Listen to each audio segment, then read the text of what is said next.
주님은 우리 왕이라. 왕이신 예수님 오셔서 좌정하사 다스리소서.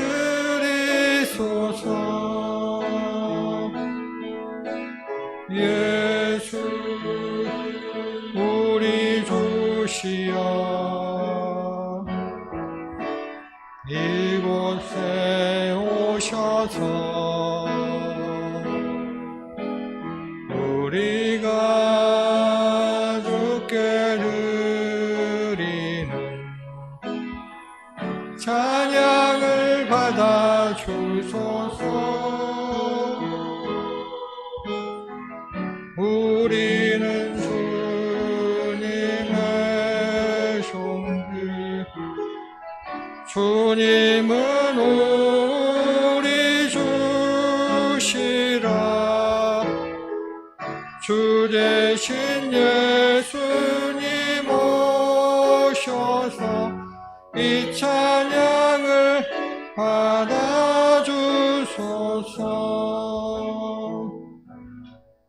아멘. 이 시간 다 같이 참회의 기도를 드리겠습니다. 한 주간 동안 세상에 살면서 지은 죄들 주님 앞에 자백하며 나가기를 원합니다.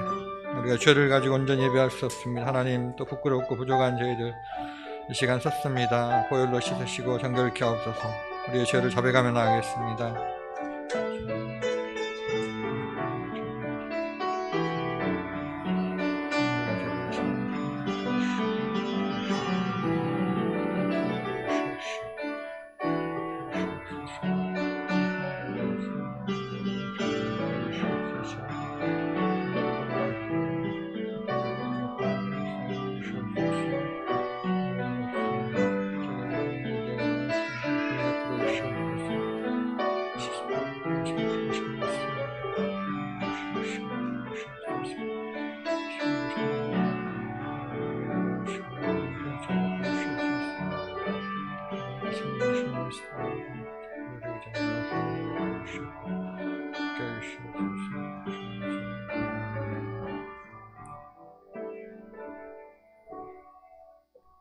주는 선하사 사지하기를 즐거워하시며 주께 부르짖는 자에게 인자함이 후하심이니이다.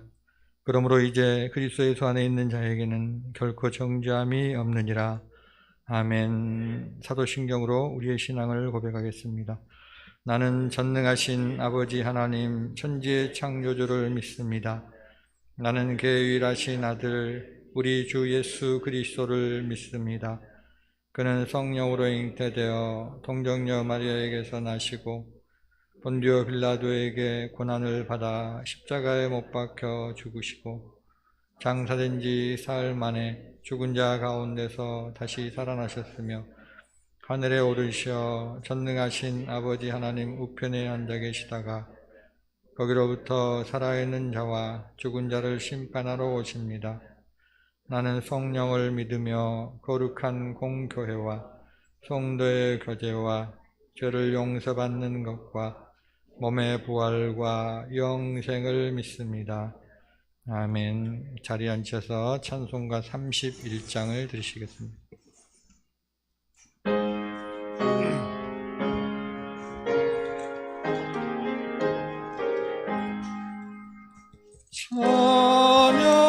찬양하라 복되신 구세주 예수. 백성들아 사랑을 전하세. 경배하라 하늘의 장군과 천사. 주님 앞에 영광을 돌리세. 목자같이 우리를 지키시고 종일 품에 늘 안아주시니 찬양하라 높으신 권세를 찬양. 찬양 찬양 영원히 드리세. 찬양하라 복되신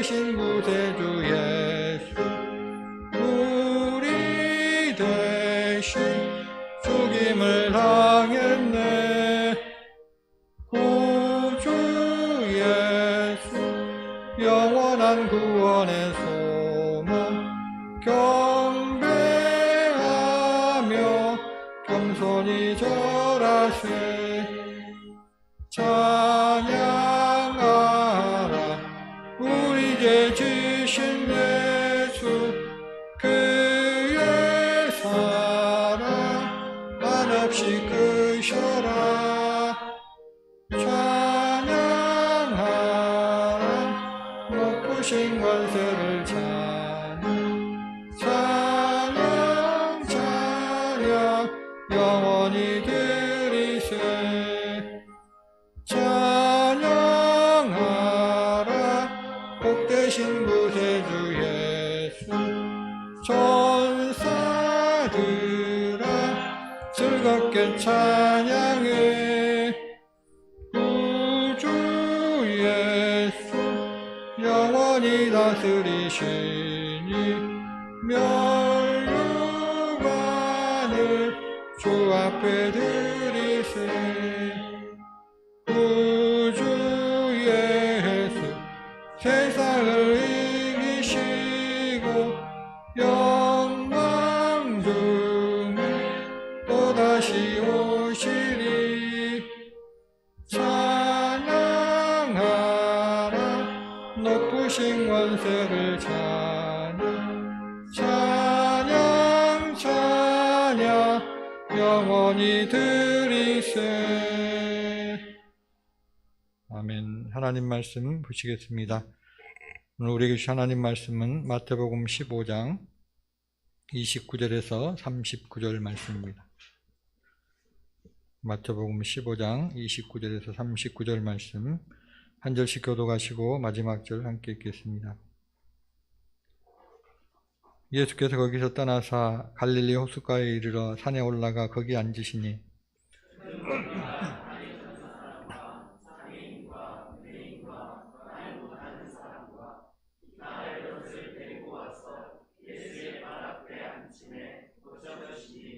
말 못하는 사람이 말하고 장애인이 운전하게 되고 다리 저는 사람이 걸으며 맹인이 보는 것을 무리가 보고 놀랍게 여겨 이스라엘의 하나님께 영광을 돌리니라.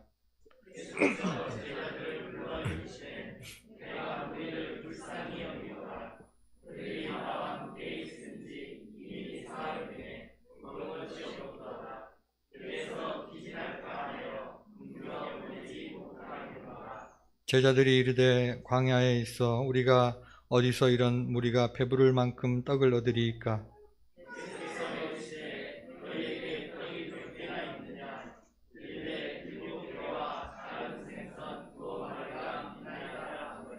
예수께서 무리에게 명하사 땅에 앉게 하시고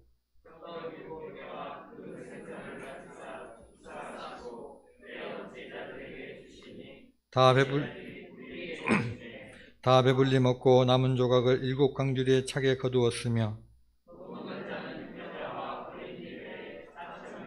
함께 읽습니다. 예수께서 무리를 흩어 보내시고 배에 오르사 마가단 지경으로 가시니라. 아멘. 이 시간 봉헌 찬양 드리면서 하나님 앞에 봉헌 올려드리겠습니다.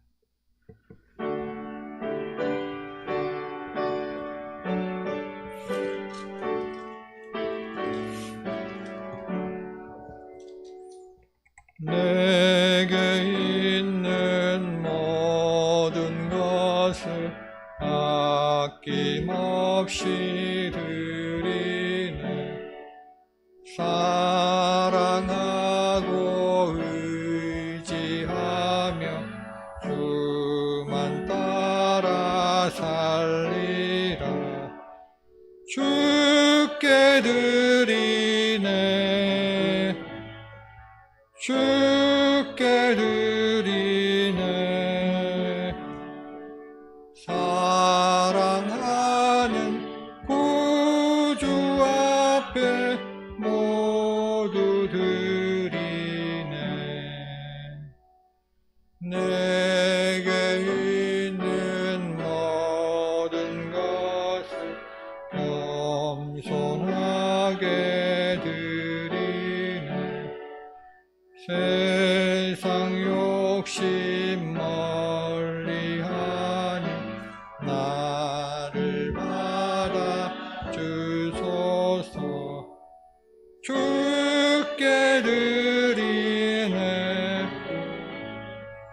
주께 드리네.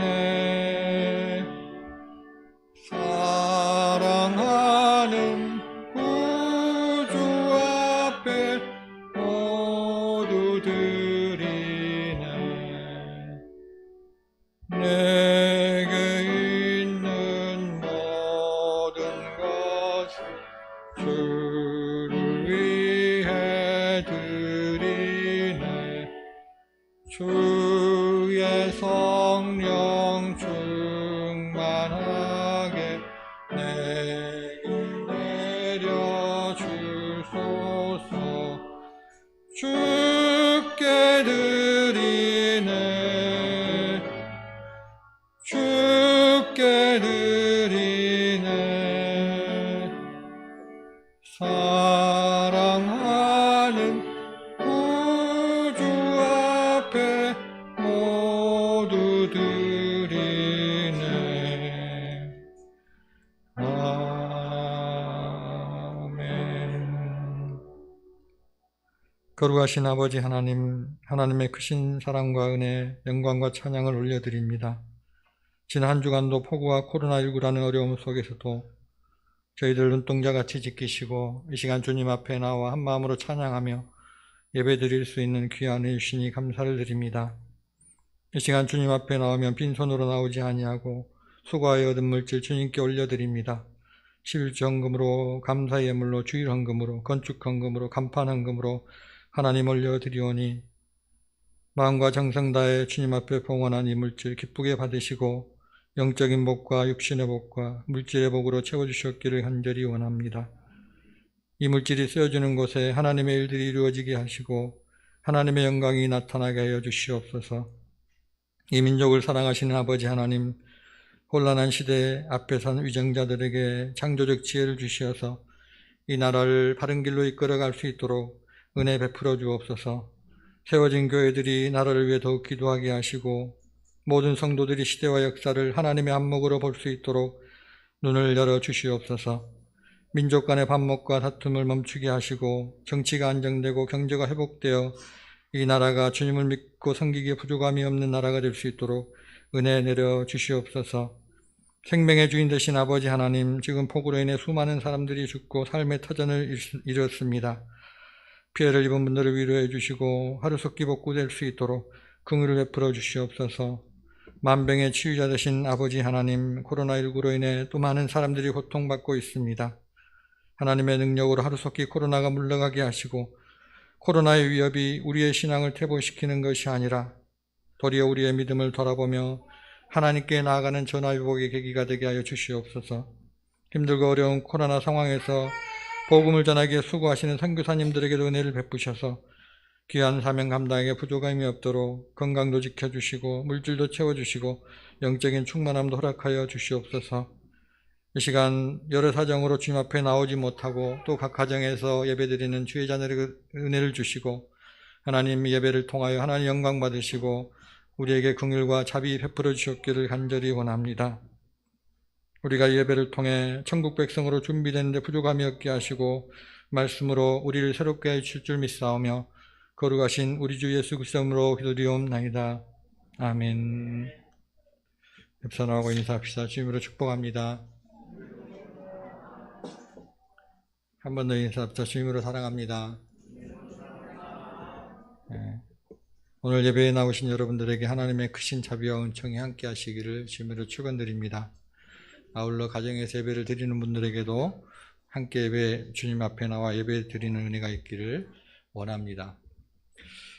지금 전국이 많은 비로 인해 인명과 재산 피해를 입고 있습니다. 그리고 가까운 구례에도 이 구례 읍내의 절반 정도가 물에 잠겨서 큰 피해를 보고 있습니다. 안타까운 마음이 있지만 우리는 이럴 때일수록 더욱더 겸손하게 하나님의 은혜와 긍휼을 구하며 나아가야 할 것입니다. 예수님께서 이 땅에 오셔서 하신 일은 크게 세 가지입니다. 첫 번째는 가르치시는 일입니다. 12명의 제자를 택하셔서 말씀을 가르치셨고 또 가는 곳마다 진리가 무엇인지 사람들에게 가르치셨습니다. 그리고 두 번째 하신 일은 천국 복음을 전하시는 일이었습니다. 가는 곳마다 복음을 전하고 그들이 구원받을 수 있도록 천국 복음을 전파하셨습니다. 그리고 세 번째 하신 일이 병을 고쳐주시는 일이었습니다. 예수님은 공생의 3년 동안 3분의 2 시간을 병자들을 고치는 일에 할애하셨습니다.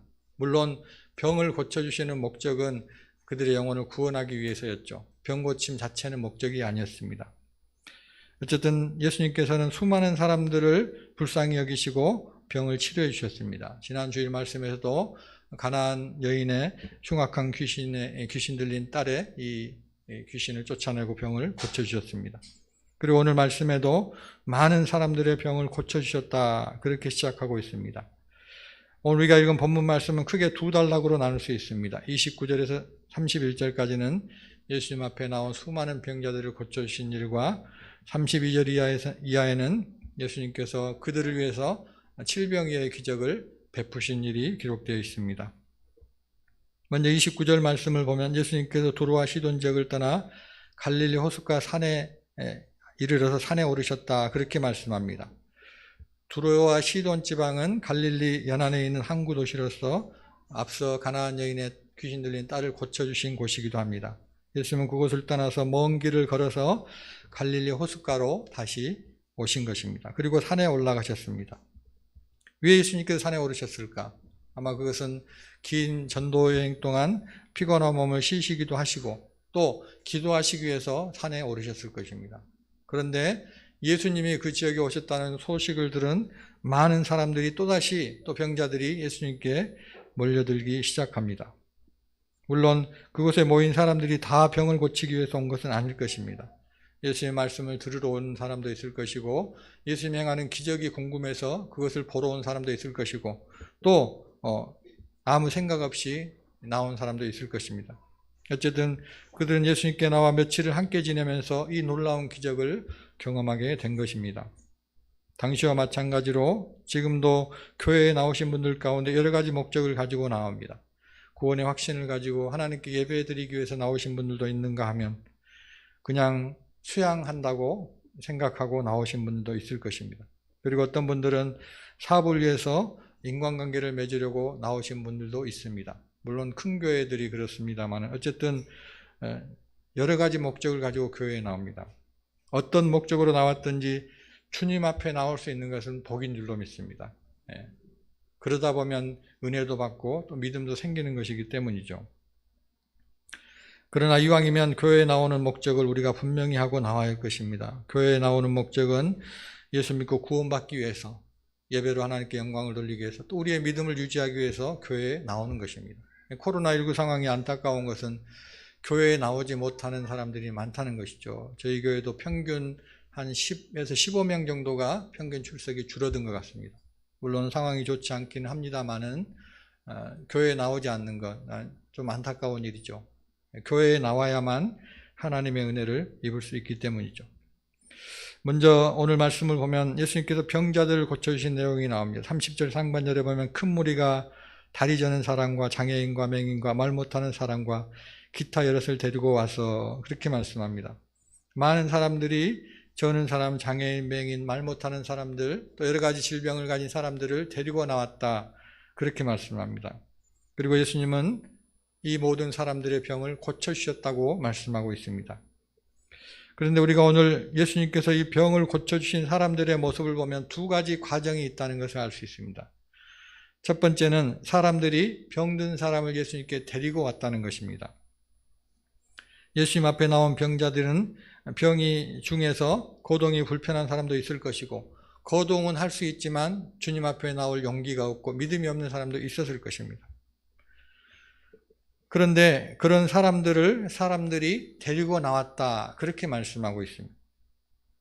어떻게 보면 이 병든 사람보다 병든 사람을 데리고 온 사람들이 더 믿음이 좋은 것 같아요. 그렇지 않습니까? 예수님께 데리고 가면 저 사람 고칠 수 있다, 그 믿음이 있었기에 데리고 왔던 것이죠. 여러분, 우리도 믿음으로 다른 사람들을 주님 앞에 데리고 올 수 있는 축복이 있기를 원합니다. 스스로 주님 앞에 나올 수 없는 영적인 환자들을 억지로 데리고 나오면 주님께서 그들을 고치시고 구원의 은혜를 베푸실 줄 믿습니다. 두 번째는 예수님 발 앞에 두었다고 말씀합니다. 30절 중반전에 예수님의 발 앞에 두매라고 말씀하고 있습니다.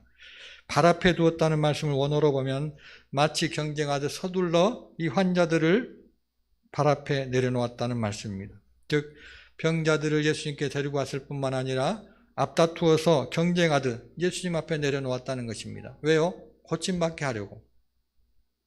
여러분, 우리도 믿지 않는 사람들을 예수님께 데리고 오되 경쟁하듯 데리고 올 수 있기를 원합니다. 아멘이 안 나오네요. 전도 죽어도 안 하겠다는 이야기는. 여러분, 우리가 경쟁하듯 전도도 해야 돼요. 전도하란 말 안 한다고 안 하면 안 돼요. 이건 우리 평생의 사명이에요. 내가 예수님을 믿는다면. 이렇게 병든 사람들 예수님께 데리고 와서 발 앞에 내려놓죠. 어떤 일이 일어났습니까? 31절 보니까 말 못하는 사람이 말하고 장애인이 온전하게 되고 다리 저는 사람이 걸으며 맹인이 보는 것을 무리가 보고 놀랍게 여겨 이스라엘 하나님께 영광을 돌리니라. 그렇게 말씀합니다. 말 못하던 사람들이 말을 하게 되고 장애를 가진 사람들이 온전하게 되고 또 다리를 저는 사람들이 온전히 걷게 되고 맹인이 보게 되었다고 말씀하고 있습니다. 모든 병자들이 고침을 받은 것입니다. 이렇게 예수님께서 병을 고쳐주신 것을 보고 사람들이 놀라서 이스라엘 하나님께 영광을 돌렸다. 그렇게 말씀하고 있습니다. 그렇죠. 병 고침의 목적은 하나님께 영광을 돌리는 것입니다. 특히 이스라엘 하나님께라는 말씀을 보면 당시에 병 고침을 받은 사람들이 이방인들이었다는 것을 알 수 있어요. 원래 유대인들 이스라엘 백성들 같으면 그냥 여호와 하나님께 영광을 돌렸다 그렇게 표현했을 텐데 이스라엘의 하나님께 영광을 돌렸다 그렇게 굳이 표현하고 있습니다. 대부분의 이방인들이었다는 것이죠. 이러한 이방인에 대한 치유 사역은 이사야 선지자가 예언한 이방의 땅 갈릴리의 흑암에 앉은 백성들이 큰 빛을 볼 것이라는 이 예언의 말씀이 이루어진 것이죠. 예수님께서 예언의 말씀대로 이방인들의 병을 고쳐주신 것입니다. 그런데 그들은 이 예수님께서 병을 고쳐주시는 것을 보고 정말 듣던 대로 하나님께서 메시아를 보내셨구나라고 하며 하나님께 영광을 돌렸다고 말씀하고 있습니다. 여러분, 우리도 믿지 않는 사람들 주님께 인도하여서 그들의 영혼의 병이 치유받고 하나님께 영광을 돌리는 일들이 있게 해야 할 줄로 믿습니다. 다음으로 칠병이의 기적을 일으킨 내용이 나옵니다. 오늘 보면 32절 이하에 보면 칠병이어의 기적이 나옵니다. 정확히 말하면 칠병이사모의 기적입니다. 두어 말이라고 했으니까. 그러나 줄여서 그냥 칠병이어라고 말씀드리겠습니다. 이 말씀을 보면 어디서 많이 보던 내용 같아요. 어디서 봤어요? 몇 주 전에 했던 마태복음 14장에 나오는 오병이어의 기적. 거의 비슷한 내용입니다. 어떤 분들은 이 성경을 잘못 기록한 것 아닌가, 두 번 같은 내용인데 또 잘못 기록한 거 아닌가 그렇게 생각합니다. 그러나 그렇지 않습니다. 오병이어의 기적과 이 칠병이어의 기적은 전혀 다른 기적입니다. 이 두 가지의 다른 점을 비교해 보면 기적을 일으킨 장소가 다릅니다. 오병이어의 기적은 베스다 광야에서 일어났는데 칠병이어의 기적은 갈릴리 해변에서 일어났다 그렇게 말씀합니다. 이 기적의 대상도 다릅니다. 오병이어의 기적은 대부분 유대인들이었고 칠병이어의 기적은 이방인들 앞에서 일으킨 기적입니다. 또 먹을 것을 준비한 것도 다릅니다. 오병이어는 누구로부터 시작됩니까? 먹을 것이 한 소년의 도시락입니다. 도시락이라고는 나오지 않았지만 한 소년이 가진 것을 통해서 이루어졌습니다. 그런데 오늘 본문을 보면 제자들이 가진 것을 예수님께 드렸다 그렇게 표현하고 있습니다. 숫자도 다릅니다. 오병이어는 5,000명을 먹이고 12광주리가 남았는데 오늘 칠병이어의 기적은 4,000명을 먹이고 7광주리가 남았다 그렇게 표현하고 있습니다. 그리고 오병이어의 기적을 일으킬 때는 제자들이 먼저 예수님께 이 사람들에게 먹을 것을 줘야 되겠습니다 그렇게 말했는데 칠병이어의 기적에서는 예수님께서 그들을 불쌍히 여기고 내가 저들을 굶겨보내서는 안 되겠다 그렇게 먼저 말씀하셨다는 것이죠. 결정적으로 예수님께서 이 두 기적이 다름을 16장에 말씀하고 있습니다. 16장 9절과 10절에 보면 너희가 아직도 깨닫지 못하느냐 떡 5개로 5,000명을 먹이고 죽은 것이 몇 바구니며 떡 7개로 4,000명을 먹이고 죽은 것이 몇 광주리던 것을 기억하지 못하느냐 그렇게 말씀합니다. 예수님은 분명히 떡 5개로 5,000명 먹이신 것과 7개로 4,000명 먹이신 것을 너희가 기억하지 못하느냐 다르다고 분명히 말씀하고 있습니다. 이처럼 이 오병이어의 기적과 칠병이어의 기적은 전혀 다른 사건입니다. 오늘 보면 32절 중반절에 보면 이미 사흘임에 라는 말씀을 보면 당시 예수님을 찾아온 사람들이 그냥 하루만 있다 간 것이 아니고 3일 동안 함께 있으면서 말씀을 듣고 또 병을 치유받고 하는 일을 했던 것으로 보여집니다. 여러분, 아무것도 없는 광야, 황량한 지역에서 사람들이 모여서 3일 동안 예수님께 말씀 듣고 기도하고 하는데 가져온 음식이 그때까지 남겠습니까? 기껏해 하루 이틀까 싸우지 않겠습니까? 3일이 되니까 다 음식이 떨어진 것이죠. 그래서 배가 고파서 이제 집으로 돌아가야 되는데 돌아가다가 쓰러져 죽을 사람도 생길 수 있다는 것이죠. 그래서 예수님은 모인 무리들의 배고픔을 아시고 그들을 불쌍히 여기셔서 이 놀라운 기적을 베푸신 것입니다. 예수님께서 그들의 배고픔을 아셨다는 것은 우리의 영혼의 문제뿐만 아니라 우리의 육신의 고통과 아픔도 아시고 계신다는 것입니다. 예수님은 우리의 배고픔에 결코 무관심하지 않으십니다. 내가 무리를 불쌍히 여기로라 라는 이 말씀이 바로 예수님의 마음입니다. 예수님은 모인 사람들을 굶주린 채 보내는 것을 원치 않으셨습니다. 예수님의 이 자비와 사랑의 마음이 기적을 일으키게 한 것입니다. 여러분, 예수님은 우리의 연약함도 아시고 우리의 고통과 아픔도 다 아시는 줄 믿습니다. 그런 우리를 또 불쌍히 여기시고 우리에게 긍휼을 베푸시는 주님이십니다. 여러분, 이 시간 여러분의 삶에 아픔과 고통이 있다면 주님 앞에 내려놓기를 원합니다. 주님, 내가 너희를 불쌍히 여기노라. 이 음성이 들려지시는 은혜가 있으시기를 주님으로 축원드립니다. 예수님의 이러한 마음에도 불구하고 제자들은 예수님을 이해하지 못했습니다. 먹을 것을 줘야겠다는 예수님의 말씀을 들은 제자들의 답이 무엇입니까? 33절 말씀에 보면 제자들이 이르되 광야에 있어 우리가 어디서 이런 무리가 배부를 만큼 떡을 얻으리까? 그렇게 말씀합니다. 여기가 광야인데 어떻게 떡을 구해서 저 사람들의 배를 채울 수 있겠냐는 것입니다. 여러분, 그러나 이 오병이의 기적이 일어난 곳이 어디입니까? 역시 광야입니다. 벳세다 광야에서 일으킨 일입니다. 이미 똑같은 상황을 경험했어요. 그런데 예수님께서 오병이의 기적을 일으키셔서 배불리 먹게 하셨습니다. 그런데 똑같은 상황에 와서 똑같은 질문을 하는데 제자들의 대답이 무엇입니까? 불가능하다는 거예요. 불가능하다.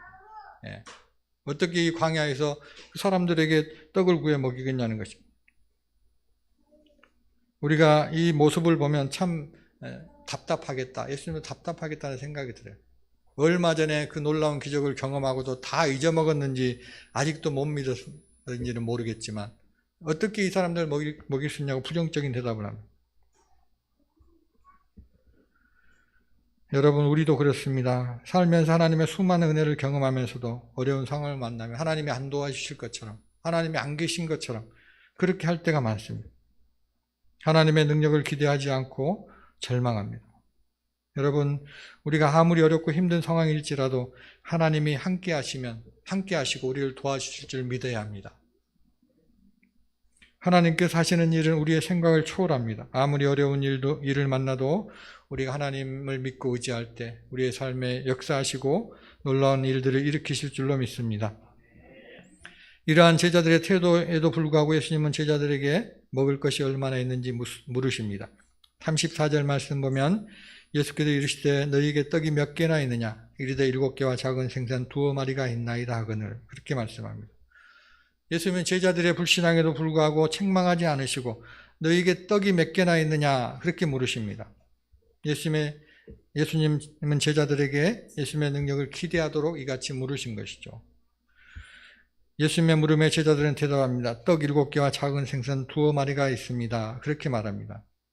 그리고 제자들이 그것을 갖다 예수님께 드렸습니다. 이 제자들이 드린 작은 떡 7개와 생선 2마리가 이 놀라운 기적을 일으키는 근거가 된 것입니다. 성경에 보면 하나님께서 복을 주실 때는 무조건 주시지 않습니다. 반드시 복을 받을 근거가 있는 사람에게 복을 주신다는 것입니다. 하나님께서 아브라함에게 복을 주실 때도 마찬가지죠. 아브라함의 순종을 보시고 복을 주신 것입니다. 아브라함은 하나님께서 친척 아비지 고향을 떠나라고 말할 때 두 말 없이 순종하였습니다. 100세 얻은 아들, 독자 아들 이삭을 바치라고 할 때 번제로 바쳤습니다. 이러한 순종을 보시고 믿음의 조상이라는 그 은혜와 복을 주신 것입니다. 열왕기상 17장에 나오는 사르밧 가부에게도 마찬가지입니다. 그냥 복을 주신 것이 아닙니다. 이제 마지막 남은 흑년으로 마지막 남은 이 밀가루 한 줌, 이 기름 한 방울 아들과 먹고 죽으려고 하는 하나님께서 그거 엘리야 선지자에게 드리라고 말씀합니다. 그러자 두말 없이 그거 드렸습니다. 그러자 어떤 기적이 일어납니까? 흉년이 그칠 때까지 가루통에 가루가 떨어지지 않냐고 기름병에 기름이 떨어지지 않았어요. 축복의 근거를 보인 것입니다. 여러분, 근거 없이 받는 복은 없습니다. 구원은 근거 없이 받을 수 있어요. 은혜로 받습니다. 그러나 축복은 근거가 있어야 돼요. 우리가 세상에서 복을 받으려면 복 받을 근거가 있어야 한다는 것입니다. 여러분, 이 세상에서 하나님의 복을 받기를 원하신다면 복을 받을 만한 근거를 만드시기 바랍니다. 우리가 적은 것이라도 하나님께 드리면 이를 근거로 하나님은 놀라운 기적과 축복을 주시는 줄로 믿습니다. 제자들이 예수님께 떡 7개와 생선 2마리를 드리자 예수님은 사람들을 모두 땅에 앉으라고 말씀합니다. 35절에 보면 예수께서 무리에게 명하사 땅에 앉게 하시고 그렇게 말씀합니다. 이 다른 설명이 없는 것을 보면 예수님의 말씀대로 모든 사람들이 땅에 앉았던 것으로 보여집니다. 이 땅에 앉았다는 원어를 보면 아나핍토라는 단어인데 비스듬히 눕거나 기대다 그런 뜻이 있습니다. 당시 이 중동 지역 사람들은 식사를 할 때 어떻게 먹던가요? 비스듬하게 누워서 먹습니다. 우리처럼 반드시 앉아 먹는 것이 아니에요. 즉 다시 말하면 예수님의 말씀을 듣고 먹을 준비를 했다는 것입니다. 앉아서 먹을 준비를 했다는 것이죠. 여러분, 당시의 상황을 한번 생각해 보십시오. 예수님께서 제자들이 아니라 무리들에게 말했다는데 생선 7마리 들고 떡 7개 들고 생선 2마리 들고 자 식사를 할 테니 모두 자리에 앉으시오. 여러분 같으면 예 그러고 앉겠습니까? 저 말도 안 되는 소리 하고 있네. 아마 여러분 쉬운 일이 아니에요. 예. 그걸 기대하고 앉는 건 결코 쉬운 일이 아닙니다. 물론 그곳에 모인 사람들이 이미 예수님께서 행하신 기적을 보고 그렇게 했는지는 모르겠지만 이 믿음의 태도가 필요하다는 것이죠. 아무리 우리 눈에 보기에는 불가능해 보인 것이라고 할지라도 하나님 그렇게 하라고 말씀하시면 순종할 때 거기서 기적을 보는 것이죠. 여러분, 하나님은 때로는 우리에게 땅에 앉으라고 말씀하십니다. 도저히 불가능해 보이는 일에 순종을 요구하실 때가 있다는 말씀입니다. 우리가 이 불가능해 보이는 일에도 말씀에 순종할 때 기적을 경험할 줄로 믿습니다. 계속해서 오늘 말씀 보면 예수님은 사람들을 땅에 앉게 한 다음 제자들이 준 떡과 물고기를 가지고 축사하고 떼어 주셨다고 말씀합니다.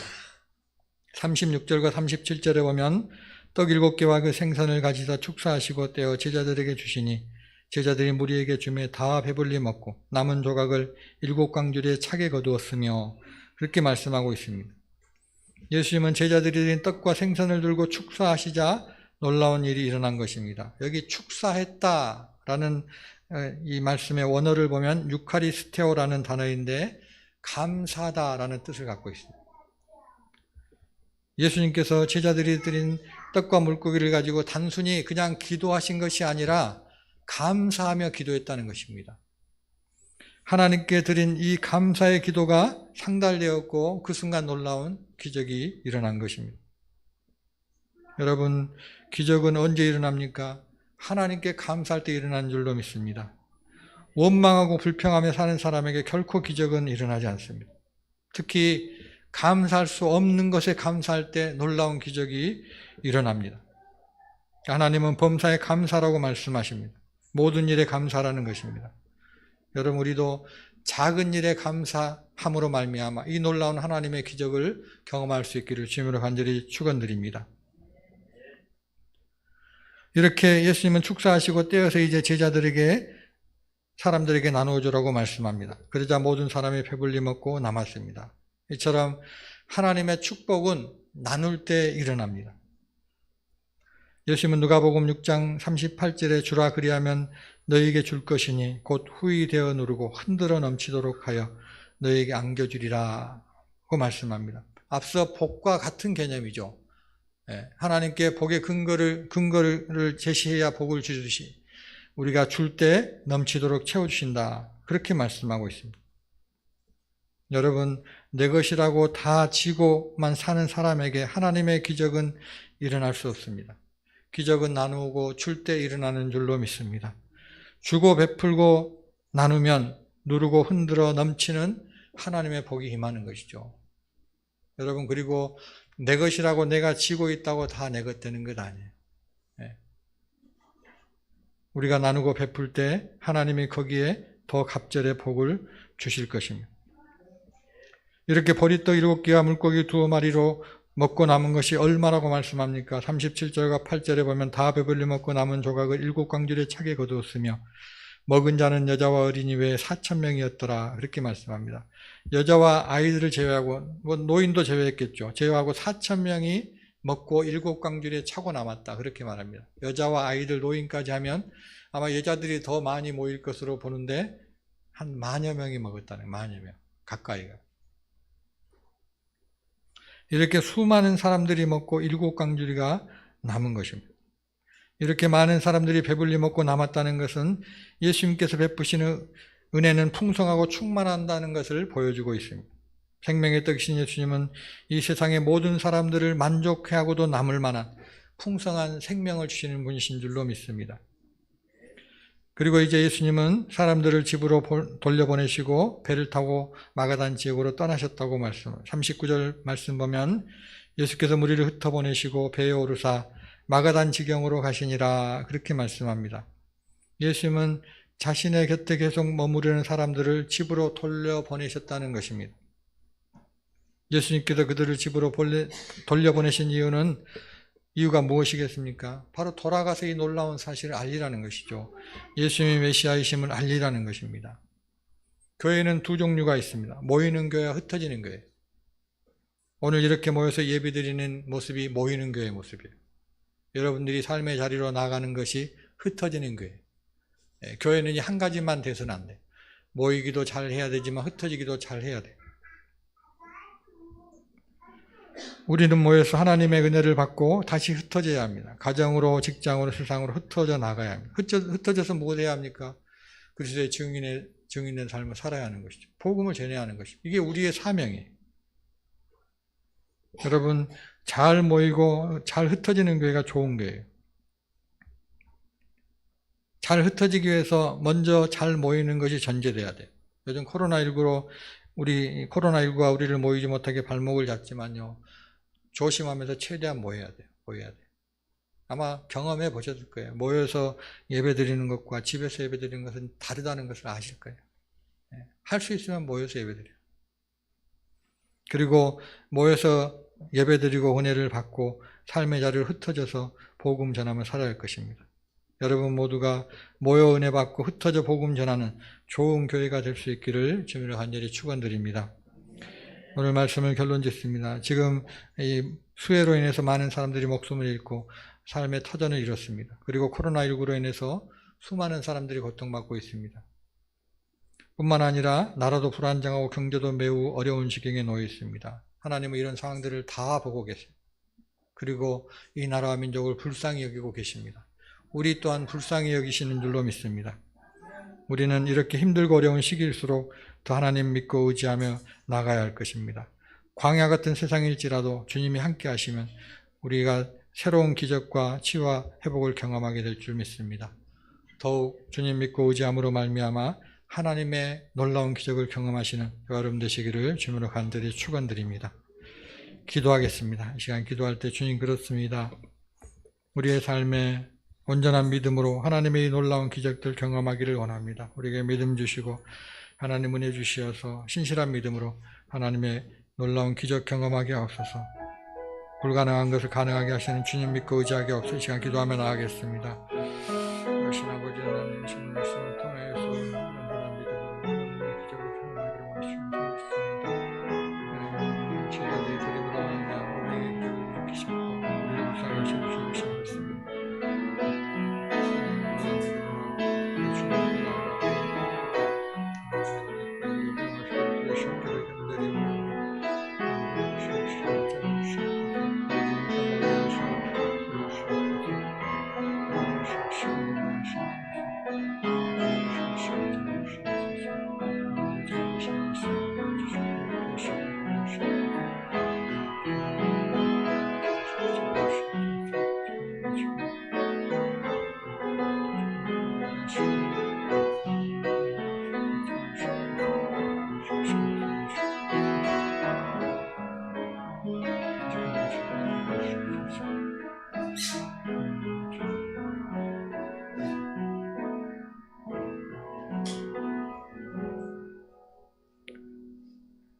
거룩하신 아버지 하나님, 환난 많은 세상 속에서 저희를 여전히 사랑하시고 내가 너희를 불쌍히 여기노라 주님의 말씀을 듣습니다.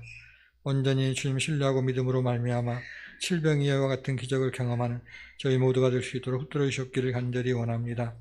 수해로 인해서 또 코로나19로 인해서 고통당하는 모든 분들에게 위로를 주시고 또 긍휼을 베푸셔서 저들이 하루속히 회복될 수 있도록 은혜 내려주시옵기를 간절히 원합니다. 우리의 삶에 고통과 아픔이 있을 때 더 주님 바라보게 하시고 주님 의지하심으로 온전히 회복을 경험하는 주의 자녀들 될 수 있도록 기름 부으시옵기를 간절히 원하옵고 거룩하신 우리 주 예수 그리스도로 기도리옵나이다. 아멘. 옆 사람하고 인사합시다. 주님을 더욱 의지합시다. 주님 우리를 불쌍히 여기시는 주님이십니다. 주님 더 의지하며 승리하시는 여러분 되시기를 축복합니다. 광고 말씀드리겠습니다. 코로나19가 이쪽 지역에는 괜찮지만 늘 조심하시기 바랍니다. 사람 많은 곳 조심하시고 늘 감염되지 않도록 잘 건강 잘 챙기시기 바랍니다. 이번 주 교회 청소는 여전도입니다. 또 코로나19로 인해서 섬기는 선교지가 많이 어려움을 당하고 있습니다. 우리 필리핀 김민정 선교사 같은 경우도 이 남편이 양성 반응이 왔는데 정밀 검사를 지금 해놓은 상태고 지금 격리 중에 있습니다. 증세 어제 톡했는데 아직 증세는 없답니다. 두 사람 다. 그래서 여기서 꼭 기도 부탁드린다고 말씀 전하라고 했습니다. 꼭 기도해 주시면 좋겠습니다. 그리고 주일 성수 잘 해주시고 또 식사는 8월 달에 하지 않겠습니다. 오늘 가시는데 김밥 한 줄씩 싸놨으니까 배고픔 때 또 오늘 예수님 말씀에 기진하여 쓰러질까 봐서 김밥 싸놨으니까 드시면서 가시기 바랍니다. 이 시간 마지막 찬양 384장 드리고 축도 예배를 마치겠습니다.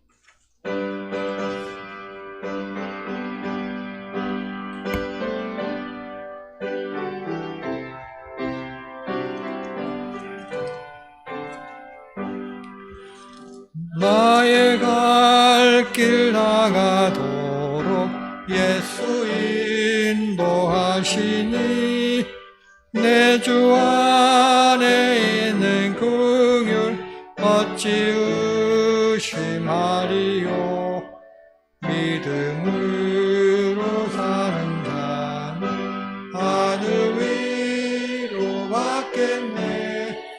무슨 일을 만나든지 만사형통하리라.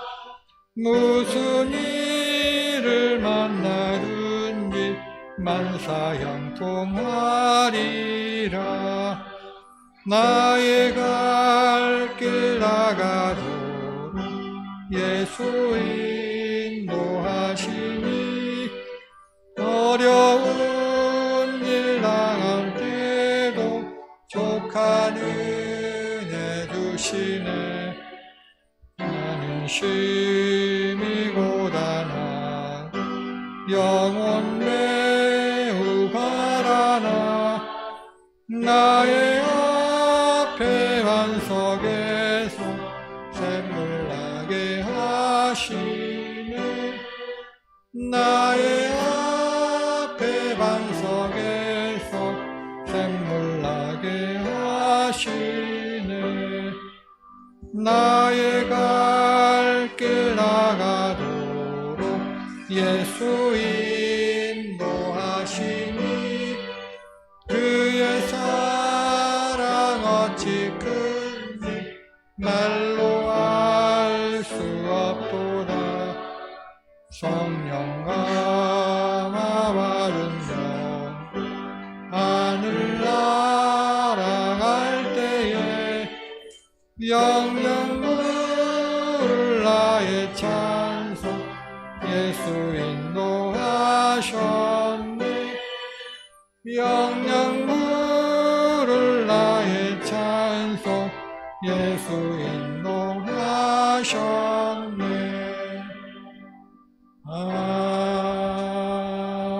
아멘. 기도하겠습니다. 이제는 우리 주 예수 그리스도의 무한하신 은혜와 아버지 하나님의 한량없는 사랑과 성령님의 교통 충만케 하신 은혜가 오늘 말씀을 듣고 우리를 불쌍히 여기시는 예수님을 더욱 의지함으로 질병 이와 같은 기적을 경험하기로 결단하는 우리 모든 성도들 위해와 제자들의 삶과 가정과 하는 일들 위해 나라 민족과 교회의 섬기는 선교지 위해 영원토록 함께 하시옵기를 간절히 축원하옵나이다.